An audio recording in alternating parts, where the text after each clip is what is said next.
what happened to activity of A and B? What happened to the activity of A and B? If you write this expression, whatever we have written, this is Like for the rate. in the third last line, you wrote the whole expression into A into B into e की power minus EA by RT. Where? In the third last line. Ah, here. Okay. Yes, and then NA, NA is nothing but capital L multiplied by the concentration of A. yes. So when you wrote K is equal to L square D square in the next line, what happened to the concentration of A and No, B? no, this is not K here. This is small v. Small v. What is K? K is the rate constant. Rate constant. What is small v? What is the difference between small v and capital K? Sir, one is rate and one is rate constant. One is rate and one is rate constant. Actually, v equal to K multiplied by A and B. Yes, sir. Is that clear? Yes. Okay. Let us move on.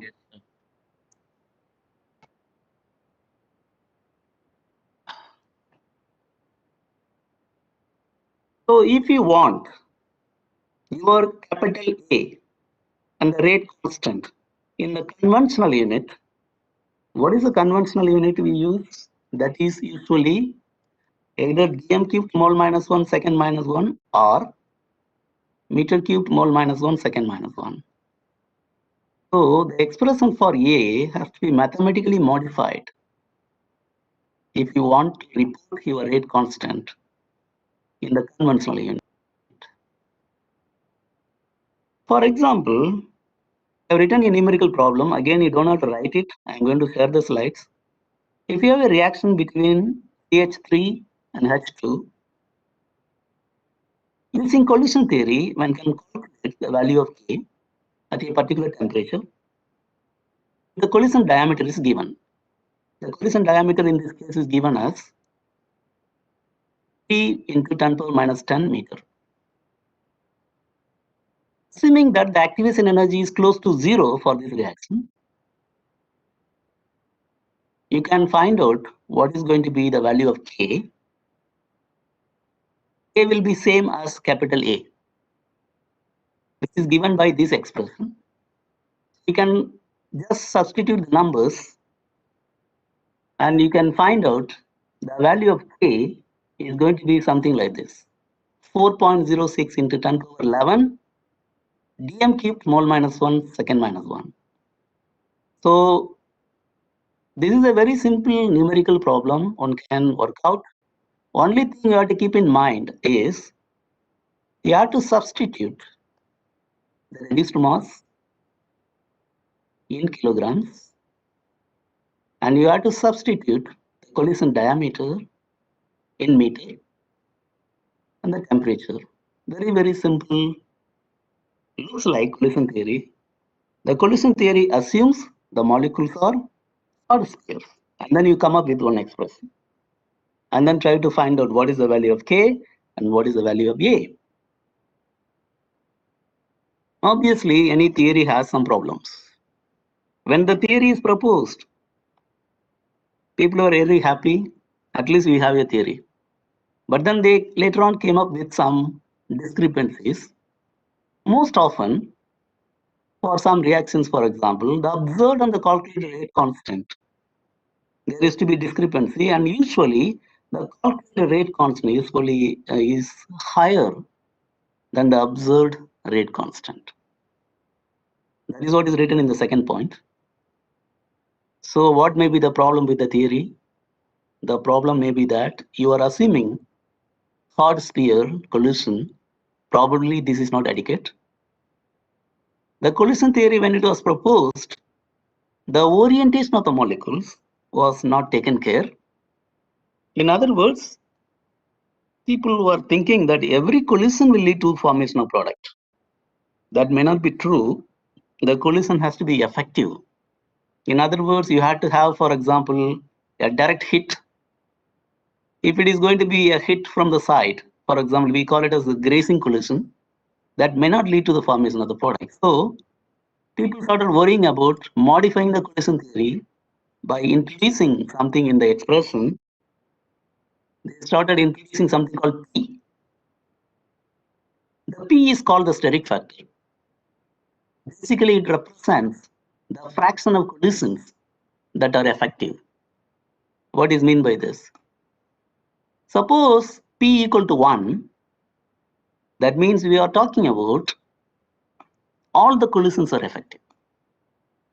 Suppose you say P equal to 0, no collision is effective. But for the reaction to happen, you have to have collisions. So that means P has to be greater than 0. And usually P, the value of P falls between 0 and 1. How do you estimate P? You can estimate by taking out the ratio between A experimental and A calculated, or K experimental or K calculated. You can work out. Remember, I was telling you, A calculated is usually higher, or you can say it overestimates. Collision theory overestimates the value of A. I hope all of you are hearing me. Yes, sir. sir. Yes, sir. Okay. Yes, sir. Okay. At least we found a place where no signal problem. Okay. Collision theory, you have already studied a little bit, and it is not a very hi-fi theory. And the theory we are going to talk about, transition state theory, probably you have not studied much. Have you studied a little bit? No, sir. Yes, sir. In No, surface sir, chemistry, sir. maybe. Yes. So I have heard the name, but I've not studied much in detail about it. No problem. So I will spend today the remaining time, probably in the next class also a little bit.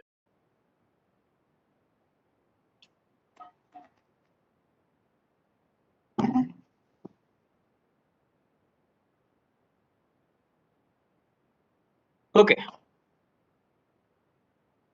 Transition state theory has two steps. One is called the partition function approach. Another one is called the thermodynamic approach. I will be teaching you only the partition function approach, because the thermodynamic approach is going to be taught by another teacher. As I told you, the chapter, the unit on reaction dynamics, is shared by two teachers, and I'll be taking the partition function approach, and then Professor Anil Kumar will be talking about thermodynamic approach. But let us worry about what is this partition function approach and what is this transition state theory. Before I go into details, have you heard about partition function? What is partition function? Have you come across? No. No, sir. No, sir. No problem. It is a mathematical form talking about how the energy of a system of molecules is partitioned among the molecules. Now the question is which energy you are talking about. Basically, we talk about 4 different types: electronic, translational, vibrational, and rotational. Remember, when you are talking about a molecule, the energy levels are quantized. Is that correct? Yes. Yes. Yes, sir. Okay, it is quantized, and the quantization is the concept of quantum chemistry. All of you will be studying a little bit about quantum chemistry. I think Professor Ramachandran will be talking about that. Now, what is important is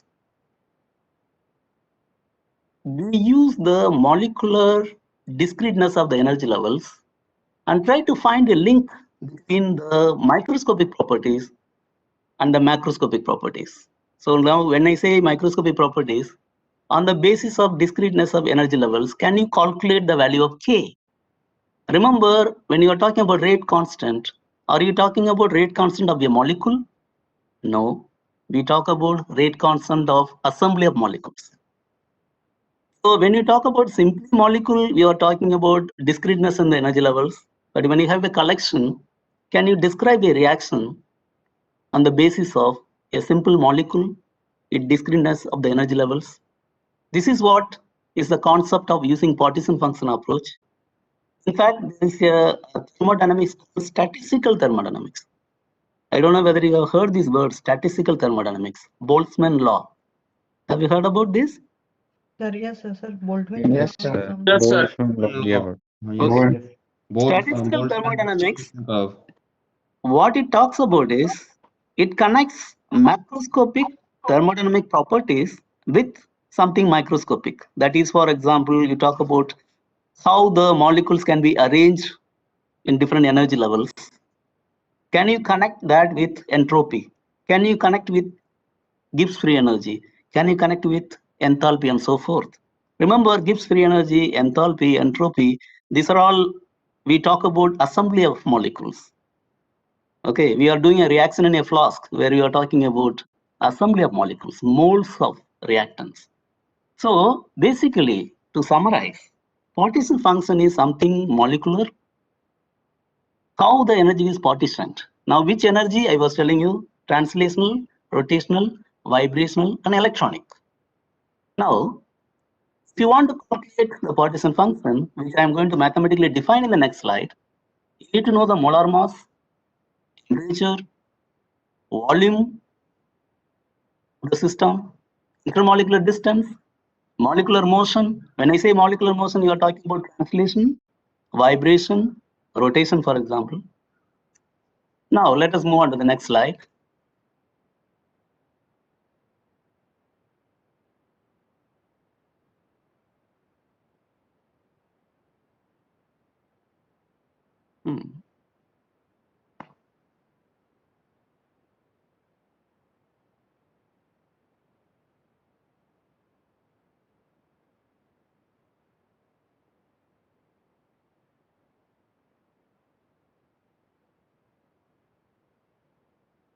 Okay, can you see the slide?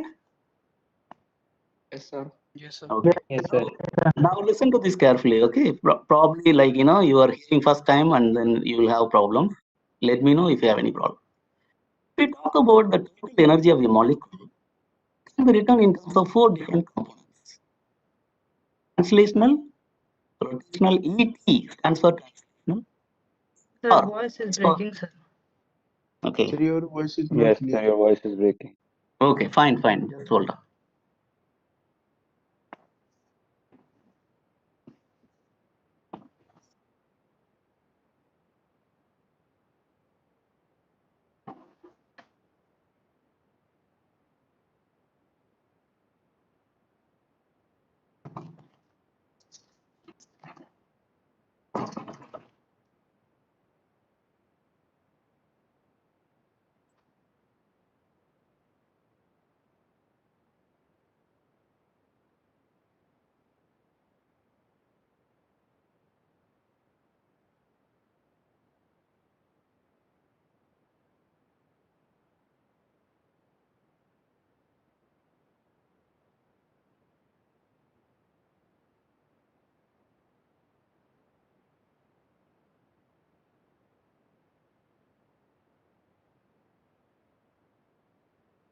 फिर से बाहर हो गए क्या?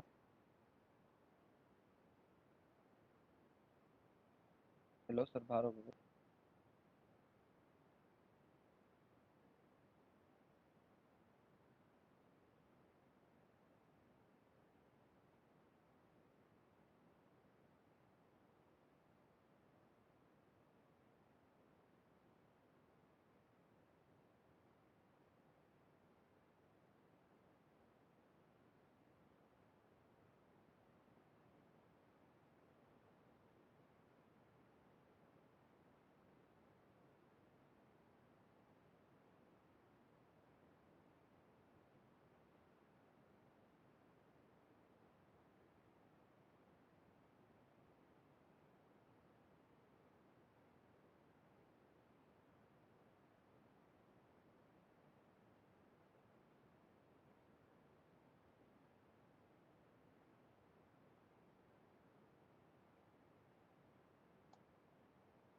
Is it okay now?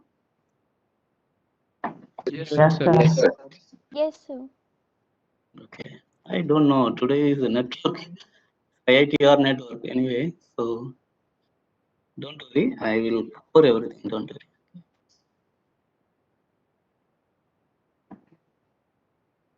Excuse me, sir. Okay, so what I was telling you, just hold on. Excuse me, sir. Yes, Excuse me, sir. Sir, can't we have this meeting on MS? yeah. No, it is. I can figure out the this one MST. That is not an issue. I think Can we have this today meeting the interruption is mainly because of the network. Okay, on? It would so be it has great. nothing to do with whether it is Microsoft Teams or whether it is WebEx. Anyway, if it is creating problem, then I will definitely move on to Microsoft Teams. But I think seems to be network issue today. Hmm.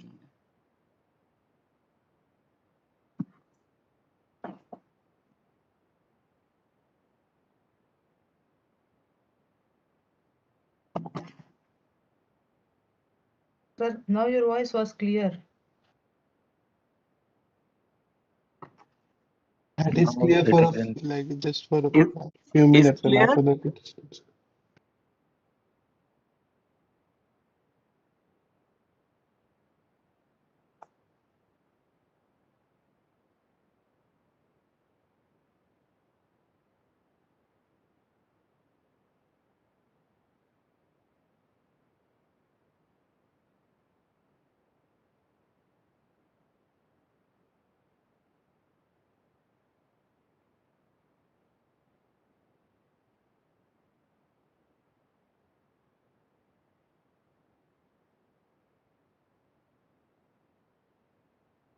Uh,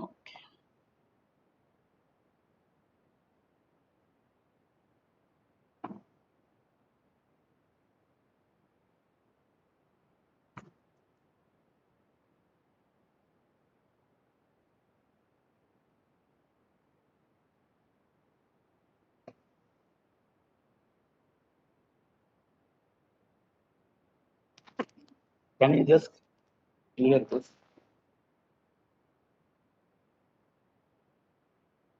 Okay.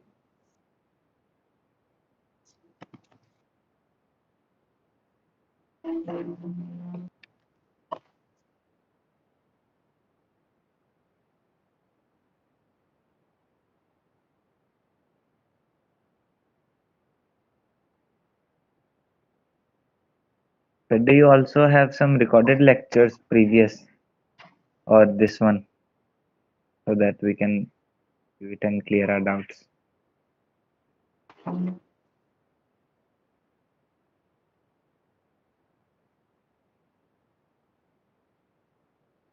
Have you put on that?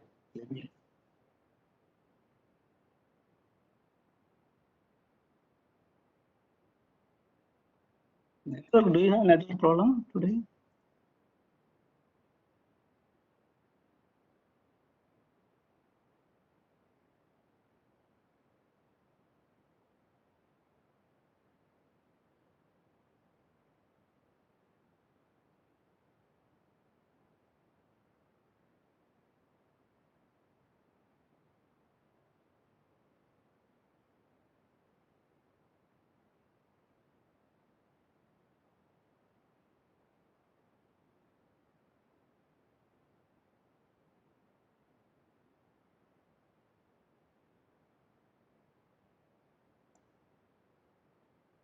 Okay, students, can you hear me?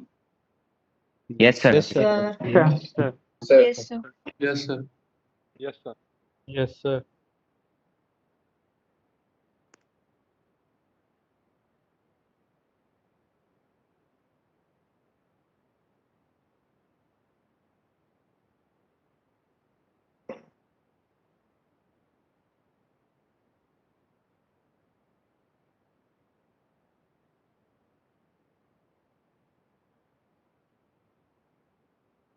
Again, I think network problem is there. It is okay.